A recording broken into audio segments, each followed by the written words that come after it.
সংশোধিত book building পদ্ধতিকে স্বাগত জানিয়েছেন পুঁজিবাজার বিশেষজ্ঞরা। তারা মনে করছেন এতে শেয়ারের সরবরাহ বাড়বে, তবে মূল্য নির্ধারণ প্রক্রিয়া অংশ নেওয়া প্রতিষ্ঠানগুলোকে দায়িত্বশীল আচরণ করার পরামর্শ দিয়েছেন তারা। গত মঙ্গলবার পুঁজিবাজার নিয়ন্ত্রক সংস্থা সিকিউরিটিজ অ্যান্ড এক্সচেঞ্জ কমিশন এসিসি সংশোধিত বুক বিল্ডিং পদ্ধতিকে চূড়ান্ত অনুমোদন দিয়েছে। বাজার সংশ্লিষ্ট প্রতিষ্ঠান ও জনমতের উপর ভিত্তি করে এই পরিবর্তন আনা হয়েছে। এসব সার্বিক বিবেচনায় কমিশন এই ভ্যালুয়েশন ক্যাপটাকে তুলে দিয়েছে।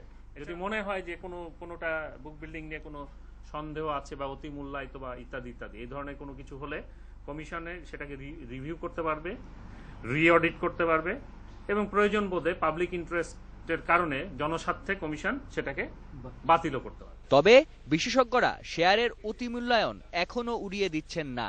যারা বিডিং করছে এই ইনস্টিটিউশনগুলো আমরা যদি নিয়ে আসতে পারি তাহলে ওই ম্যানিপুলেশনের এটা থাকবে না, কিন্তু এটা পুরোপুরি কিন্তু উড়িয়ে দেওয়া যাবে না।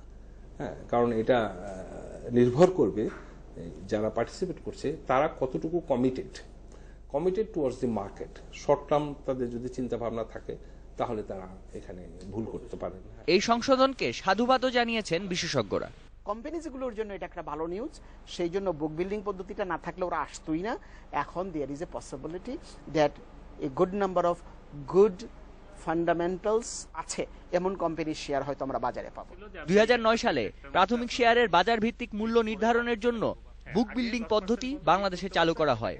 উদ্দেশ্য ছিল লাভজনক প্রতিষ্ঠানকে বাজারে নিয়ে আসা, কিন্তু এই পদ্ধতি অপব্যবহারের কারণে শুরুতেই সমালোচনার মুখে পড়ে। এ কারণে গত 20 জানুয়ারি সরকার এই পদ্ধতি সংশোধনের জন্য স্থগিত করে। এ পর্যন্ত 3টি কোম্পানি বুক বিল্ডিং পদ্ধতিতে ঢাকা স্টক এক্সচেঞ্জে তালিকাভুক্ত হয়।